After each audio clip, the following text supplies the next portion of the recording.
All right, so today we're going to start by looking at section 8.2, Law of Cosines. So if we remember from last time, we were looking at Law of Sines. And Law of Sines was used to solve three types of triangles. Okay? And this is the information they give you. If you have two angles and a side, you use Law of Sines. Doesn't matter where the side is. If the side is between the two angles or not between the two angles, you use Law of Sines. If they give you two sides and an angle, sometimes you use Law of Sines. It depends. There's two types of problems where you can have an S, and then an A. If the angle that they give you is not between the two sides, that's what we did last week. Okay? That's where you run into the Law of Sines, where you have to do the two solution, one solution, no solution. If they give you an angle and two sides, but the angle that they give you is between the two sides, like in that picture, that's going to be a Law of Cosines problem. Okay, so Law of Cosines enables us to solve two additional types of problems. Okay, side angle side is one of them, and the other type is side side side.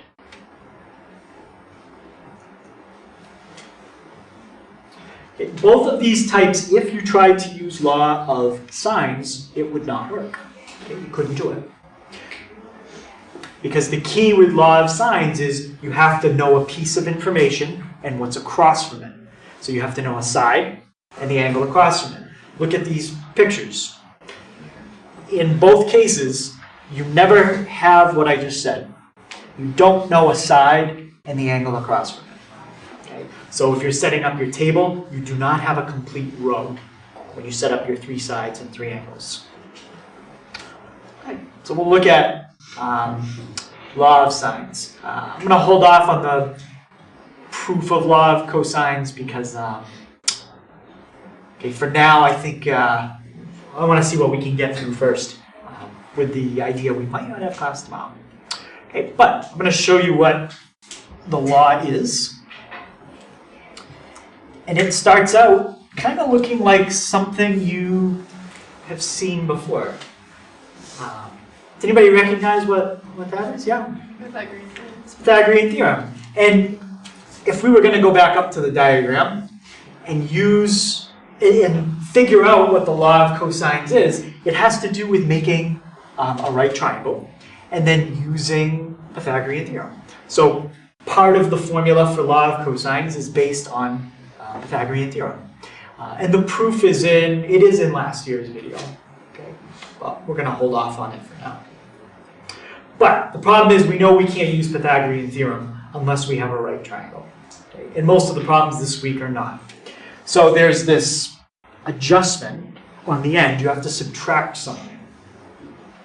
And this adjustment accounts for it not being a right angle. Okay, so I'm going to read it, and then I'm going to try to show you how you can remember the idea of the formula, because the formula can start with c squared, b squared, or a squared. And all three versions of the formula pretty much look the same. Right? So it's one side squared equals the sum of the other two squared minus twice the other two, and then it's the cosine of the angle across from what you started with. Right? So if you can just remember the general ideas, one side squared, the sum of the other two, minus twice the other two, cosine of the angle across from what you started with, you can figure out any version of the formula. Now, let's pretend that gamma was 90, because this would work on a right triangle. So let's see what happens if you tried it and plug it in. So if we take the cosine of 90, okay, just pretending gamma was a right angle. Does anybody remember what you're going to get when you take the cosine of 90?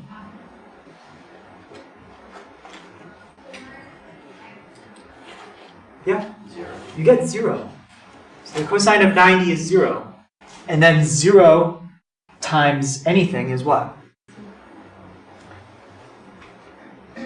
0. So what happens is if you use this on a right triangle, this whole part turns into 0, and you don't need it. And then you end up with just the Pythagorean theorem. All right. In our problems, most of the time the angle is not going to be 90, so this part will not be 0. Okay, so there will be something there to subtract. Okay, let's see if we can get the next version, starting with b squared. Okay. Anyone think they could tell me what the second version of the law of cosines would be? And it's not really a different law, it's just rearranging the letters. Leo? A squared plus c squared minus 2ac cosine beta. Yep. So one side squared equals the sum of the other two minus twice the other two cosine beta. All right, and we have one more version of the law of cosines. This time it would be if you knew alpha. Okay, you'd be plugging into this last one. Yep. Jan? B squared plus c squared minus 2bc cosine alpha. Yep. So a squared equals b squared plus c squared minus 2bc cosine alpha. Okay, with law of cosines, sometimes you can use any version you want. Sometimes you have to use a certain version. Depends on the problem. If it's a side angle side problem, you have to find something first. If it's a side problem, you can do anything you want. Okay, you can use any version. So let's start out with this one. So it says A is 4, B is 7, gamma is 42.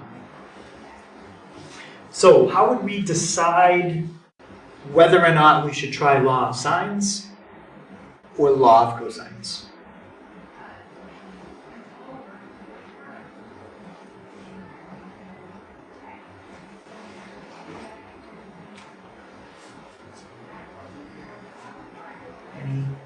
Any thoughts? How would we decide if this is law of sines or law of cosines? Well, Yeah. it's not a law of sines because we don't have a complete row. Yeah, we don't have a complete row. We don't know a piece of information and what's across from it. So if you sketch this out,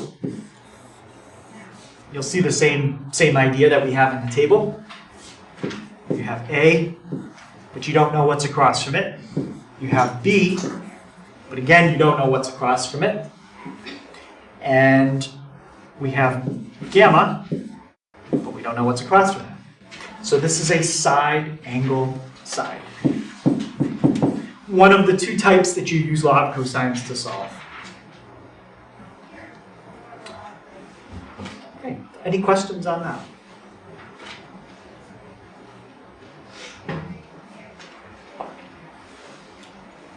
All right, so in this example, we have to find something first. If you look at the law of cosines, all three versions have every side in them. They all have an A, B, and a C somewhere. So, if you're missing C, you're already missing one thing in every version. So you can't be missing anything else. So, looking at the three versions, does anybody see which one we should use first? If you pick the wrong one, we're going to be missing two things in the same equation, which we can't do. Yeah, James? The first one. Yeah, why the first one? Because it includes A and B, which you know, and gamma, which you know. Yep. So there's C on the left. We're missing that. But then everything else we have. We have the A, the B, and we have gamma. So we got to plug everything into the first one. Okay, and we can simplify as we go a little bit. So we get C squared equals A squared plus B squared. Shauna, what's A squared in this case? 16. Yep, 16. Plus, now we have to do B squared. Again, you can write it B squared, or if you want to do it out, go ahead. Dylan, can you just tell me what B squared is? 49. 49. Some people even add those in the same step, but try not to do too much at one time. Minus 2 times A times B. So Gracie, what's 2 times A? 6. 32. What's A again? Oh, just. Yeah, so 2 times, yep, so 2 times 4 gives me 8, and then times B, 56. So we get 56 cosine gamma. Okay, so cosine 42. Okay, any questions on that? Okay, now when we do the right-hand side out, we want to make sure we follow order of operations. So what should I do first there?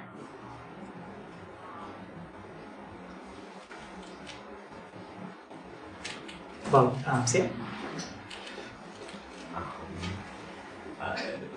Evaluate cosine. Yep, we can evaluate the cosine, and then what are you going to do once you evaluate the cosine?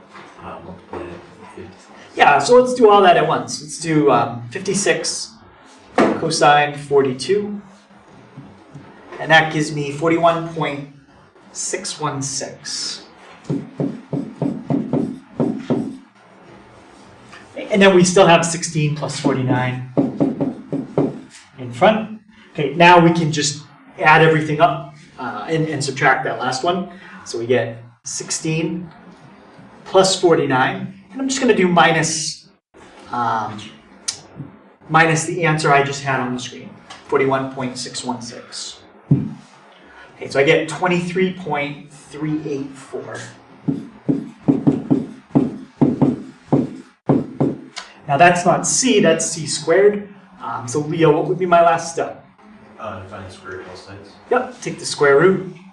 And I'm just going to do the square root of the answer I just had on the screen again. And I get 4.836. Okay, technically these are not exactly equal. It's a decimal after the first step. Right, so now we know one of the sides. Well, actually, now we know all the sides. 4.836. Okay, any questions on how we just got C? So Law of Cosines is pretty straightforward. You just plug into it and solve. So now that we know that, what other kind of triangle is that besides side angle side? How else could you classify it now? Yeah? You could classify it as side, side, side, and side, side, side would still fall under Law of Cosines. So if you look at it that way, you use Law of Cosines again. How else could you look at it? Sam? Yeah, there's a couple ways you can look at it, but you know a side, and an angle, or you could look at side, side, angle, whatever way you want to look at it. Side, side, angle. If you look at it as that type, that's law of sines. The problem is side, side, angle is the case where you run into the two solution, no solution stuff. So my suggestion would be, let's just do law of cosines again and avoid law of sines. And then law of cosines will automatically give us the correct answer without worrying about any of the other solution stuff. All right, so now we have to find alpha and beta. Okay, if we're going to use law of cosines, at this point, it doesn't matter whether you use the second law or the third, or the second version or the third version. Okay. It just depends on which one you want to find. So Tessa, which one do you want to find? You want to do alpha or beta? Beta. Okay, so that's the one that starts out b squared. So we, can somebody tell me so I don't have to keep scrolling up because that's going to be confusing. So b was how much? 7. So we square it, we get 49. So b squared equals, what was a again? 4. We square it, we get 16. And what is c squared? 23.384. Yeah, we've got it right there from the last step. C squared is 23.384. Don't take c and square it again. We already know what it is. Okay? Plus that's rounded, so if you square it, you might get like 23.385. Okay, so we don't want to keep rounding things, so 23.384 is what we'll go with. Minus, and this time, since the numbers aren't going to be as nice, I'll write it out and then we'll do it after.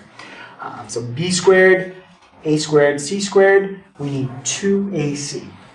So 2, a was a4, yeah. And c, 4.836. And now cosine of what angle are we finding? Beta. Okay. Put parentheses if you want. You don't need them around the cosine. Okay, so first thing we could do here is we could at least multiply 2 times 4 times 4.836.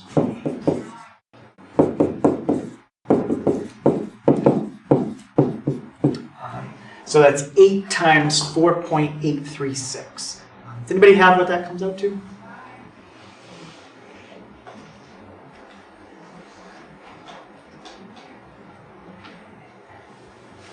Juliana, did you get it? Yeah. Do you want it times 2 or just like?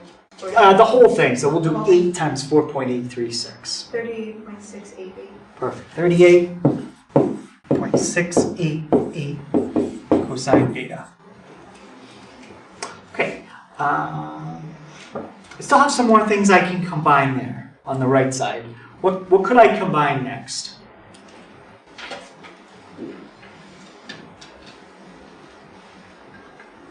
Oh, Adam? 16 and 23.384. Yep. And if you add 16 and 23, how much is that?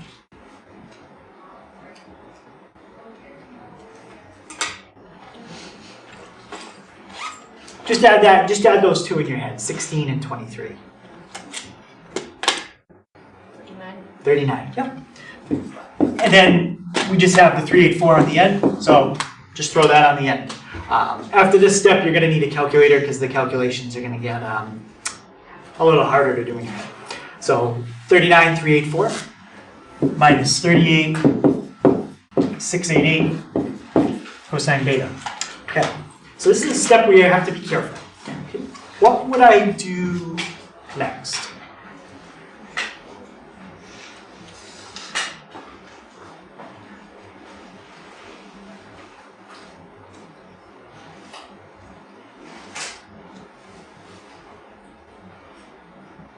Well, Trevor, what do you think we would do next?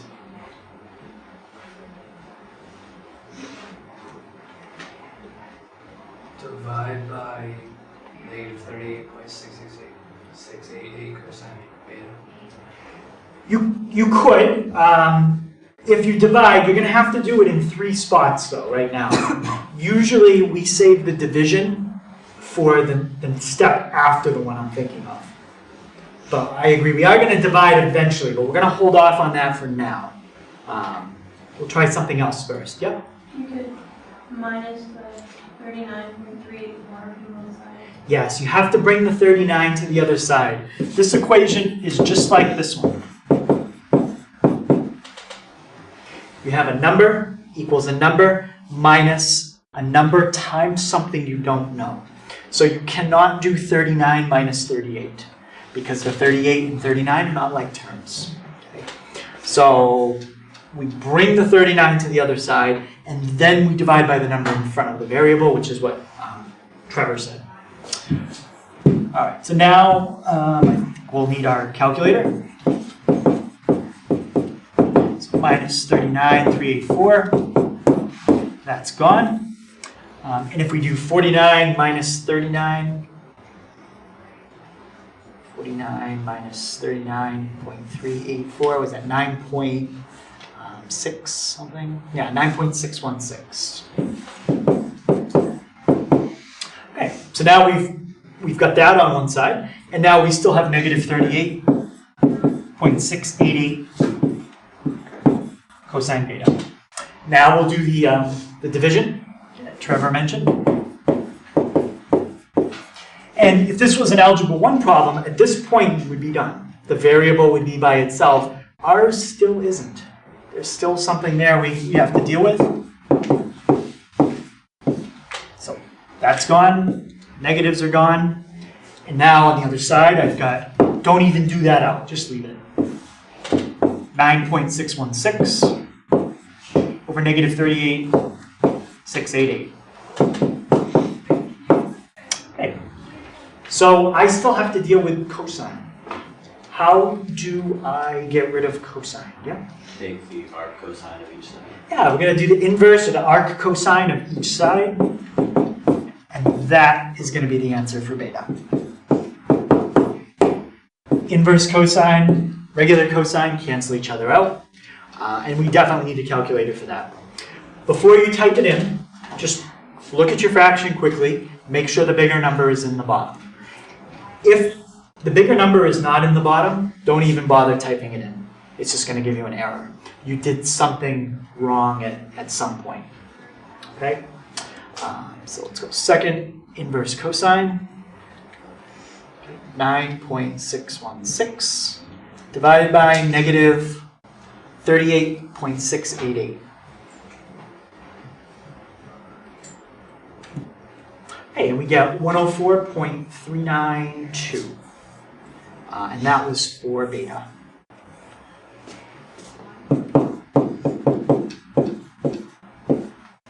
Now, it's a couple ways you can find alpha. The quick way is just to take 180 minus 42 minus 104.392, and we get 33.608.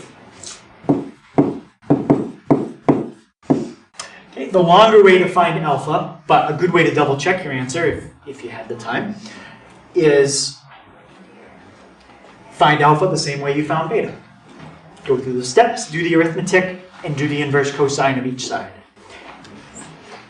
If you find alpha that way, you get 33 point, might be 609, or it might be a little off because of rounding, then that's a good way to confirm that you did it right. If you get a totally different answer doing it the other way, then either you made a mistake or on that doing it that way, or we made a mistake doing it this way. Okay. But just looking at it quickly, it looks like the smallest angles with the smallest side. Any two sides added together are bigger than the third. Sometimes that's a good thing to check before you even start, especially on a side problem. Side angle side, it's impossible to have no solution. I mean, unless I gave you like a negative side or something. But if you're given two sides and an angle between them, you can take two sides any length you want, and you can make them any angle you want, as long as the angle's not bigger than how much? It's the biggest that the angle could be.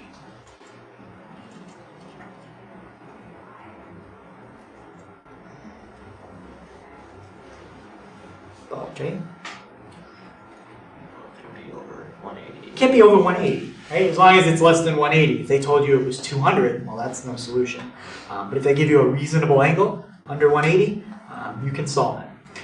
With side, that's not always the case. They could give you three sides that don't work. So check quickly.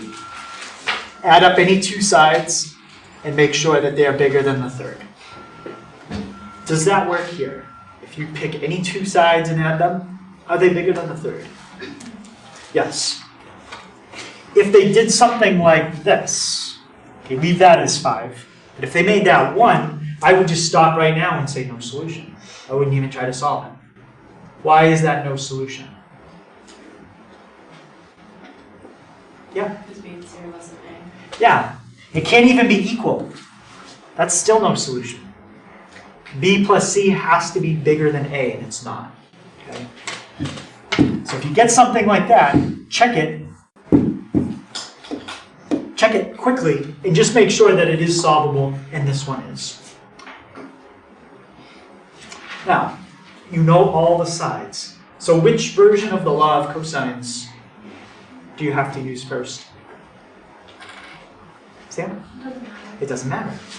You know everything in every version up to that dotted line. So you could fill everything in and then just solve for whatever angle. At a minimum, okay, if we forget law of sines, we're not using that. We're going to just stick with law of cosines. At a minimum, how many times are you going to have to do law of cosines? Yeah. Twice. You're going to have to do it at least twice. If you want to do it a third time, the benefit would be you could find alpha, beta, and gamma all separate from each other. So if you make a mistake on one, it wouldn't mess up anything else. But if you only do it twice and you make a mistake on one of them, and then you use it, subtract it from 180 to get the third one, then that one's going to be wrong too. Right? So you got a couple options here, but you got to do it at least twice.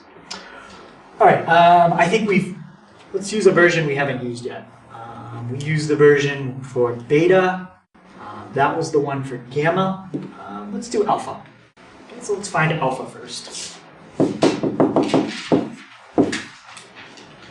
Usually what's nice about side, side, side, not always, but the sides are usually nice numbers. So that makes squaring them and adding them together in your head a little easier. Okay, so Tanya, how is the formula to find alpha going to start out? 9 squared Yep. equals 7 squared plus 5 squared. Okay, so I just did what she said. 9 squared equals Minus 7 squared plus 5 squared. minus 2 times 7 times 5. So we have 2 times 7 times 5. I'm just going to change the order to make it easier to do in my head. 2 times 5 times 7. 2 times 5 is 10. 10 times 7, 70. Cosine alpha. Cosine alpha. Right. So now we've got it set up. We can combine some like terms. 49 plus 25 gives me how much? Yeah. 74. So 74 minus 70 cosine alpha.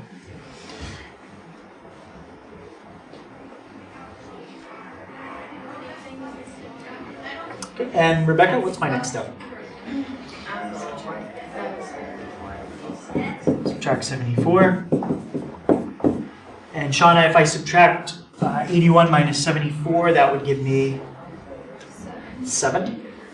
So 7 equals negative 70 cosine alpha. Dylan, my next step? Divide by negative 70. Yep, divide by negative 70.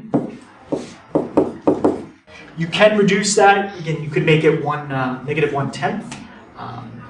It's up to you. You're just going to take inverse cosine of it. So if you make a mistake reducing it, then you just messed yourself up with a step you didn't really need to do. Right, so I would just leave it. Just finish up with the inverse cosine.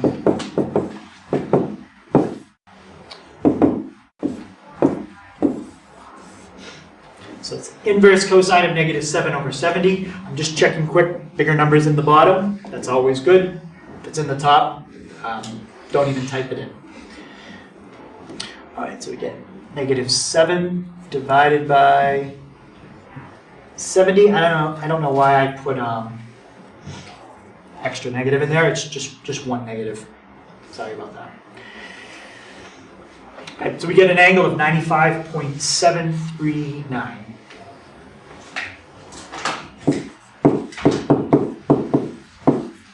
Now, is there any way we could have a side-side-side problem where I could only have to do law of cosines once?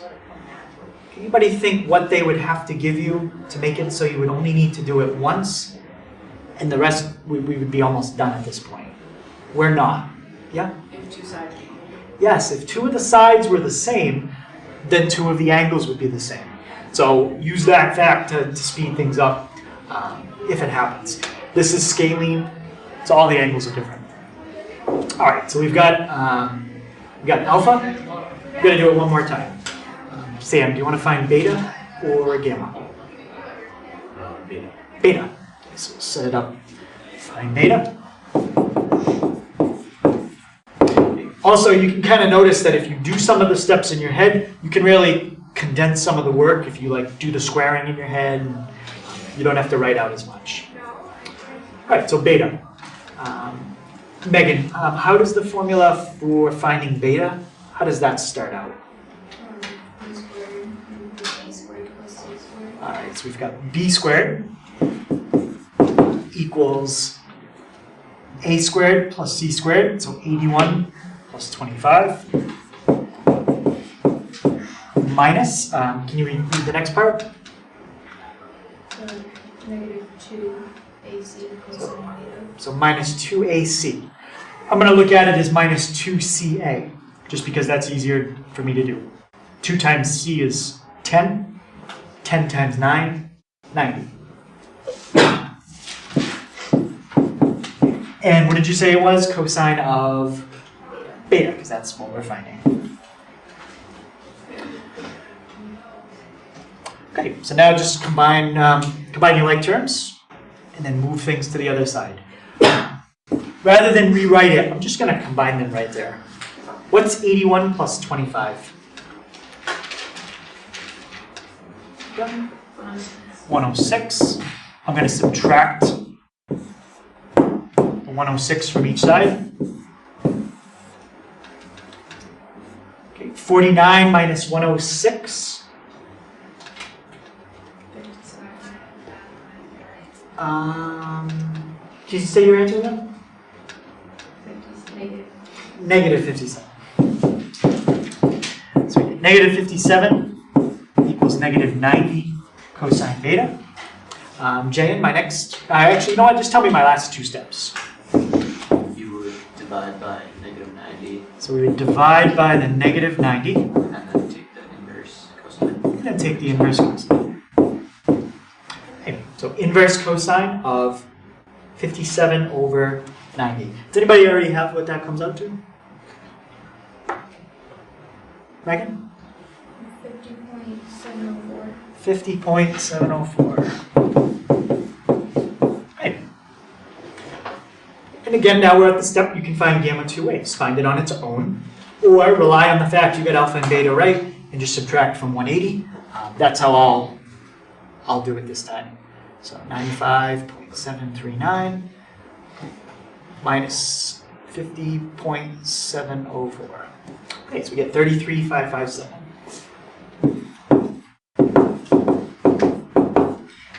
Okay, it looks reasonable. Biggest side is with the biggest angle, smallest side is with the smallest angle. It's not a linear relationship between sides and angles. So don't think like, if you had a side that was 3 and a side that was 9, the side that was 3 would be 1/3 the side, 1/3 the angle. It doesn't work that way. Okay, so even though 5 is more than half of 9, this angle is not more than half of alpha. It's much, much, much smaller. Okay, so it's not a linear relationship like that. Okay, so any questions on how we did the side, side, side? All right. Okay, so let's look at this. So in this section, they tie an area of a triangle because there's two formulas to find the area of a triangle that are different from the basic one you know in geometry, which is 1/2 base times height. And the second formula that they talk about, Heron's formula, you can prove where this comes from using the law of cosines. So that's the connection. Okay, you can get this formula using law of cosines. I generally don't go through the proof of it, because if we have time, I'd rather look at the proof of law of cosines itself, which is more important than the proof of this one. This formula that I'm about to show you is not derived from law of cosines at all. It's just another way to find the area of a triangle, so that's why they put it in the section with area. Okay, so what I've done is I've drawn a triangle.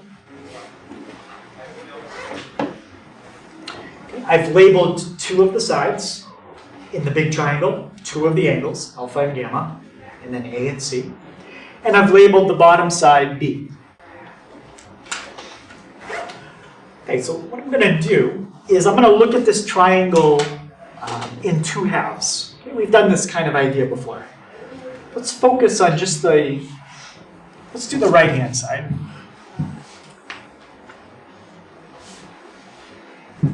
So if that's a right angle, so is that. Okay, what I want to do is come up with a different formula for the area of the triangle, and I'm going to substitute for height. Okay, so I want to come up with a formula that would involve this angle, this, and that. So what trig function could I use to set up an equation that would relate the three things I just circled?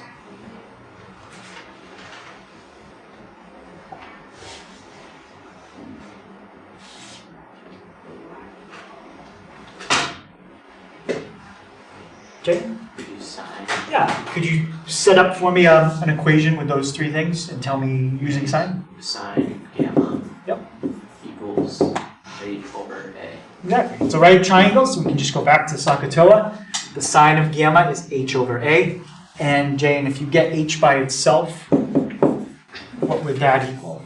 A times sine gamma. Yes.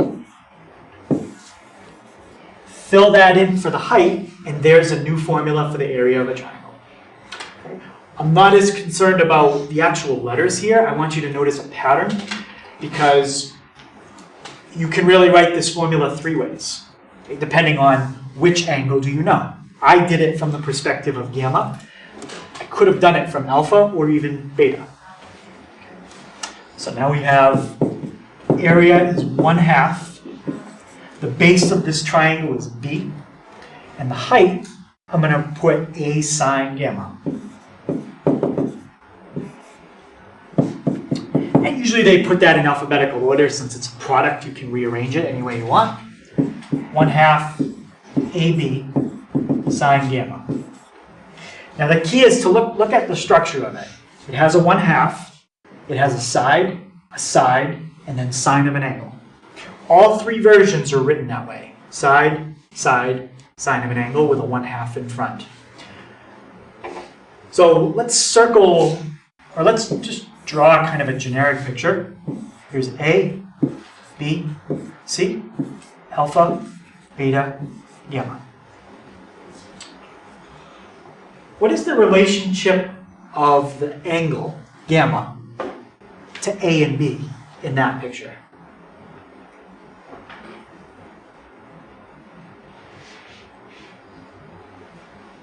Where is gamma in relation to sides A and B?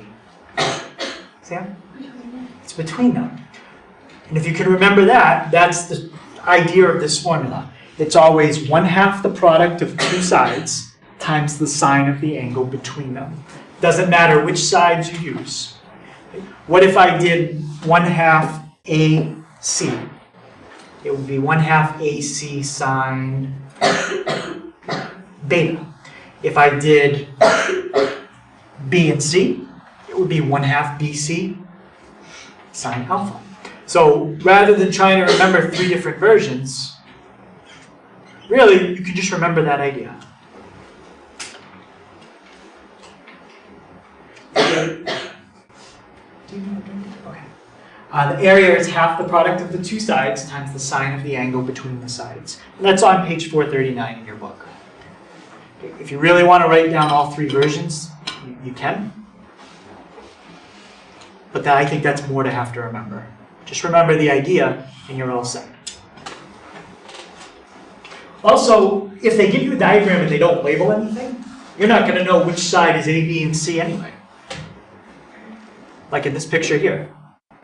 How would you know which version you're using? Well, it doesn't matter.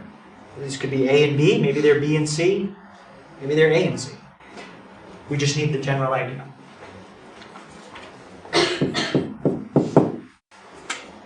Hey, so can someone just set up my equation for me to find the area of that triangle?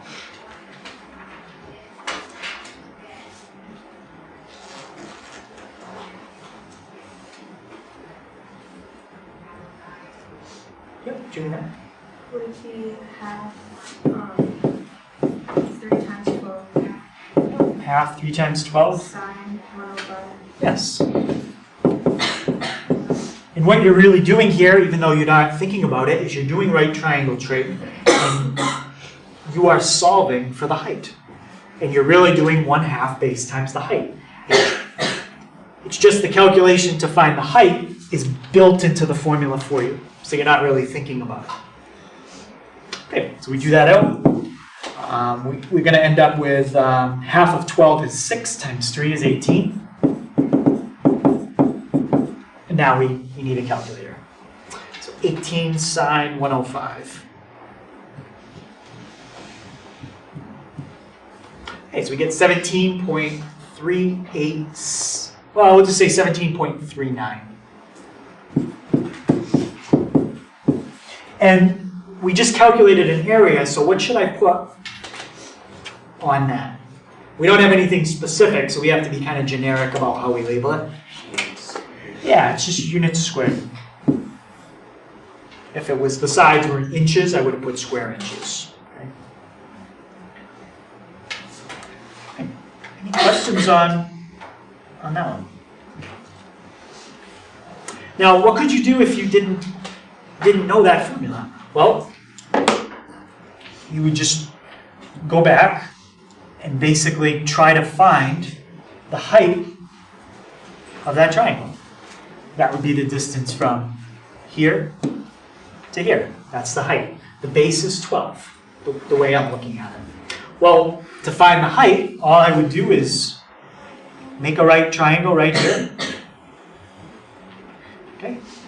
Kind of move it down so it's not as confusing. We know this side is 3, and you know that angle in the lower right.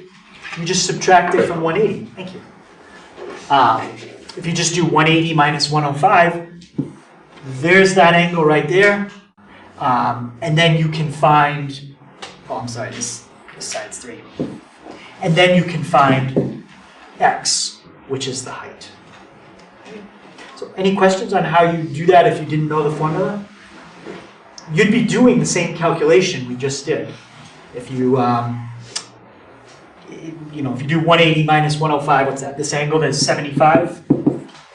And then to find the height, here's your right angle. Let's see, you would use sine. So the sine of 75 equals x over 3. And you would get the height and then multiply it by the base and then a half, and you get the same answer. That's a little quicker, so we don't have to do right triangle trig each time. But you can try it, and it'll work. Questions on that? So that works fine as long as you know two sides and the angle between them. Okay, what you could have to make the problem a little harder would be as if they gave you two sides and an angle that wasn't between them. Then you would have to find that angle. How would you do it? Law of sines or law of cosines. You can find anything that's missing using those two laws. Okay, so Hager's formula. This is for the kind of problem where you know all three sides, like this one.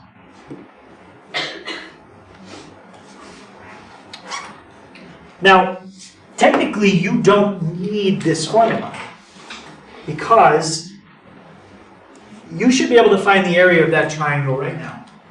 How could you find the area of that triangle if I gave you those three sides?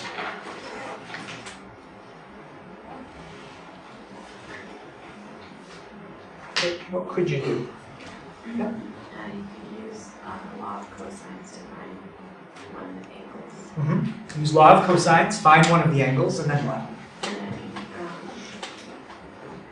then use the formula that we just did, Yeah. the 1/2 times the two sides. Yep. So if you use law of cosines, find one of the angles, and then use the formula I just gave you. So you could do it that way. Or a shortcut is Hager's formula. The proof of this comes from law of cosines. Again, I'm going to hold off on going over the proof of this. So it says that the area of a triangle is S times S minus A times S minus B times S minus C.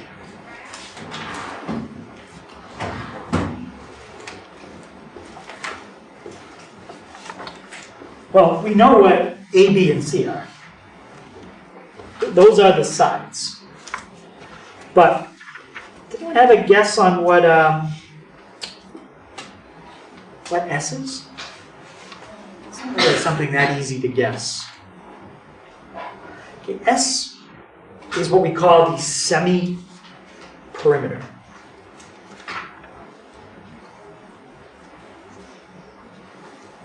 So S is the semi-perimeter. Basically, it just means you add up all the sides and take half of it.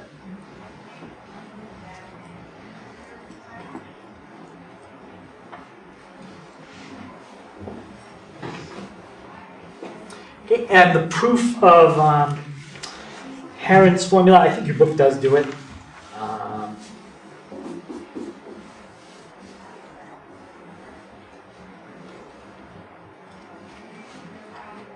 Yeah, the proof, it's kind of interesting. They say the proof is we begin by rewriting the formula for area found in theorem 8.3. I didn't call it 8.3, but this stuff right here, that's theorem 8.3. So what they do is they start by rewriting one version of that involving just two sides. So right now, yeah, somehow they rewrite the law of cosines so that there's only two letters in it instead of all three. And it involves using one of these. Okay? But that's the first step. Rewriting the law of cosines so it has two sides, not three. But again, we're going to hold off on it. Okay, so let's look at an example. So the sides are 9, 7, and 5. It doesn't really matter even if they didn't tell you which side was which, because when you do it, you're going to do S minus A, S minus B, S minus C. You got to do S minus every side you're given.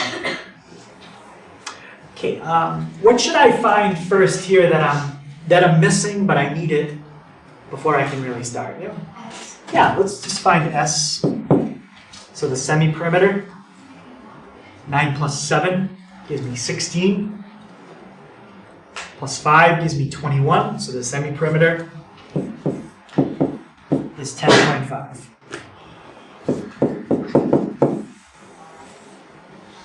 Okay, so now we'll set up our formula to find the area.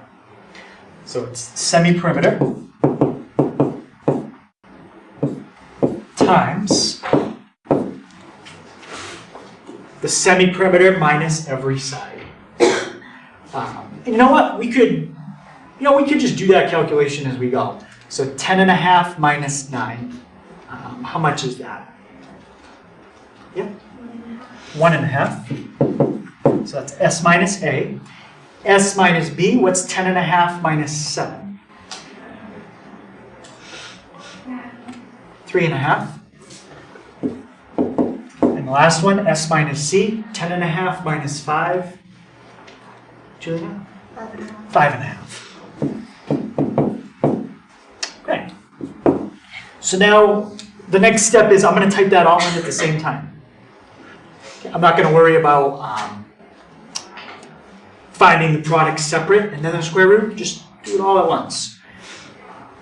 If you want to type it in with parentheses, you can. I would just use the time symbol because it's going to be less buttons you have to press.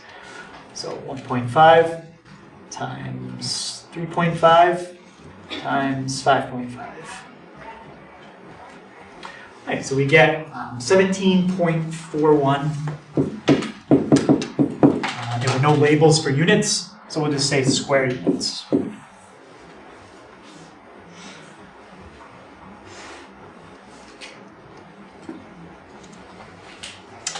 Any questions on that?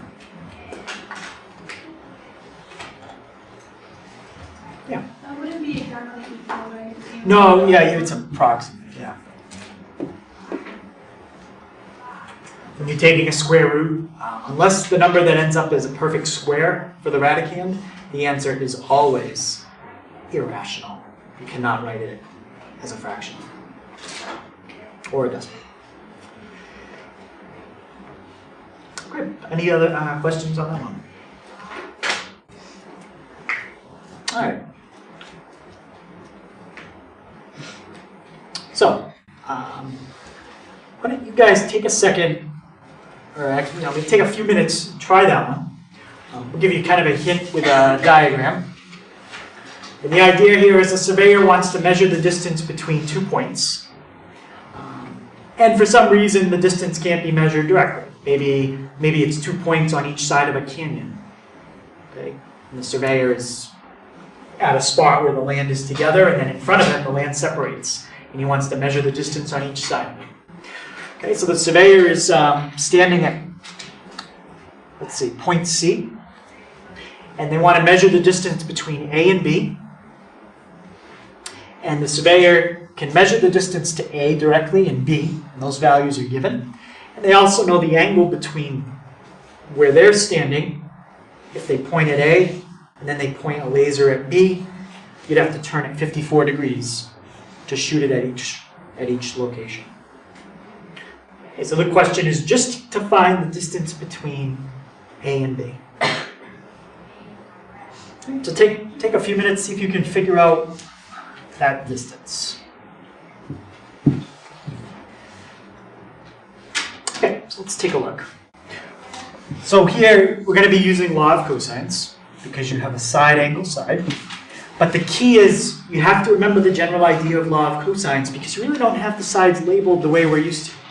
Okay, they haven't labeled them A, B, and C. They've actually used A and B for the names of the angles.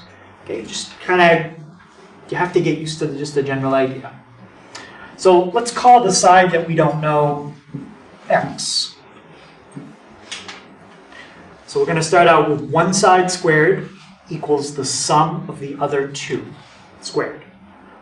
So can someone tell me how I would start to set that up?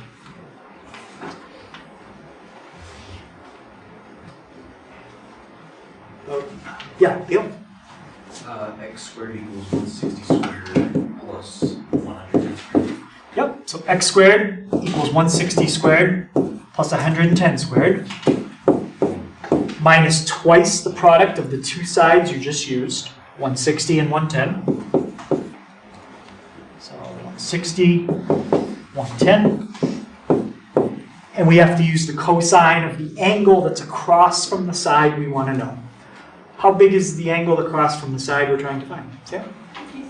54. I have a question about that. Mhm. Since it wasn't like in the problem anywhere, is that just a given? The 54? Yeah. Yeah, I don't think they put it in the wording, so that's why I put it in the diagram. Yeah, they have to tell you that. But that's how it was written in the book, and then they supply that diagram with it. Yep. And then from there, we would just do out the calculation. Hey, any questions on how you would do that out?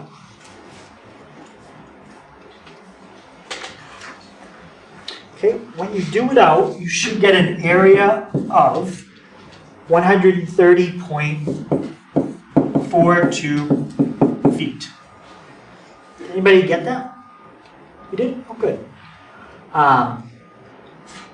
Again, to follow order of operations, square first, and then add them up. Minus, you can do the product of 2, 160, 110, cosine 54. And don't forget at the very end, you need to take a square root. Okay. So that's a good thing, just to try to finish that up. See if you get 130. If we need to look at more steps, we can. But the last thing I'm going to do is we're going to go back to that proof of the law of cosines. And I told you it comes from Pythagorean theorem. If you can do Pythagorean theorem, the proof is super easy. And that's all that it really is. Okay. Any questions on that?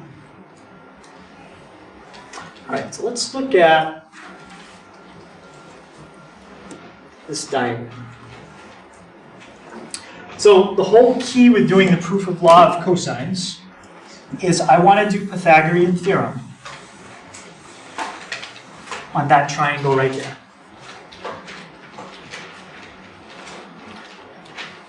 Actually, you know what? No. Well, you could, but we're going to do it on this triangle. That's the one. Okay, we're going to do Pythagorean theorem on that triangle. So I need to know this side squared plus that side squared equals c squared. Okay? Now, when we prove this, we're assuming we've already proved the Pythagorean theorem, which we have. So we can use that to figure out law of cosines. Let's start by finding x and y. I want to get a formula for x and y. So let's start with x. I want to use that. I want to use that. And I want to use that. What's the name of x from the perspective of gamma?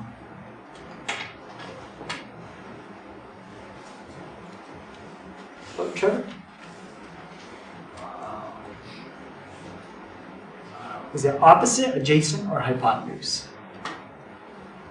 Adjacent. Adjacent, yep. And Shauna, how about A?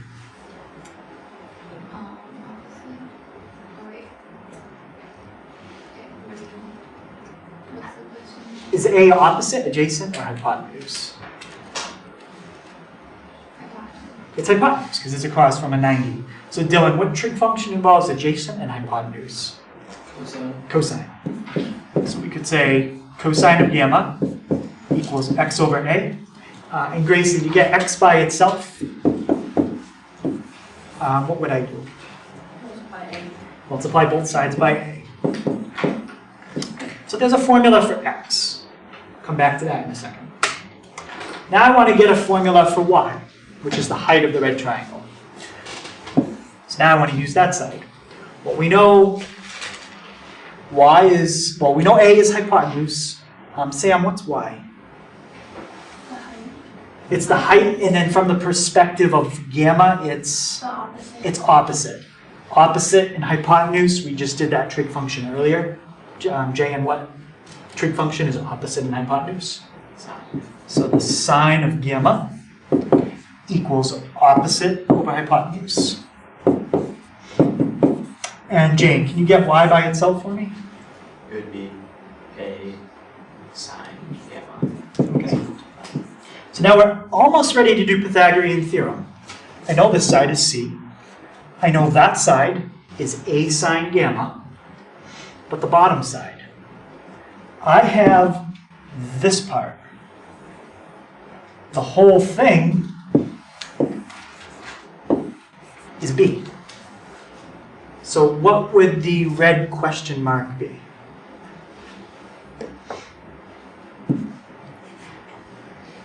Yeah? B minus x. Yeah, we could just call this part b minus x. It's the whole thing minus the part in green. And now we're going to do the Pythagorean theorem. So we get one side squared equals the height squared, which I could write it this way for now. Now I'm going to fill in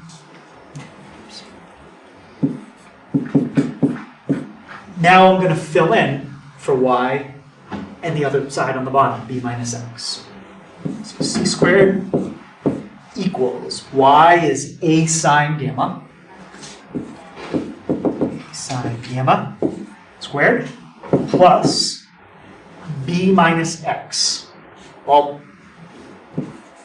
b is just b, and x is a cosine gamma.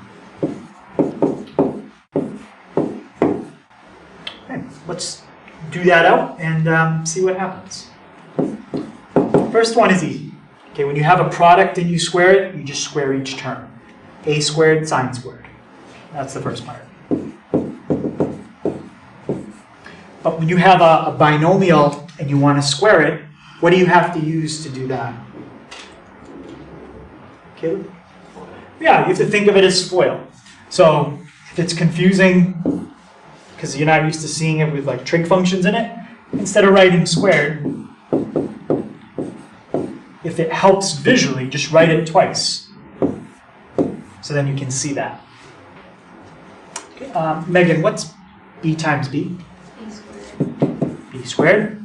I'm going to get a b times negative a cosine gamma, another b times negative a cosine gamma. So Leo, how many do I have?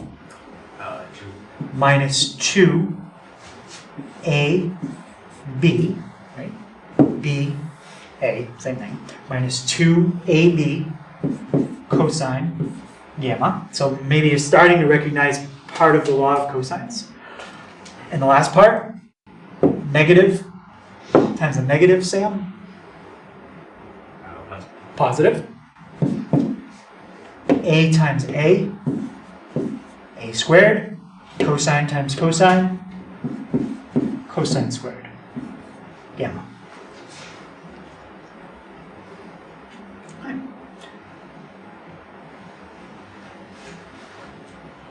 Any questions on that? Okay, I'm going to regroup something just to put two things next to each other, and then I think you might notice something. I'm going to put a squared sine squared plus a squared cosine squared. I'm just going to put those two next to each other. So I just dealt with that. I dealt with that. That b squared is just going to kind of hang out. Nothing's going to happen to it. And the minus 2ab, nothing's going to happen to that. Ever. It's going to stay exactly the way it is. What do a squared sine squared and a squared cosine squared both have in common?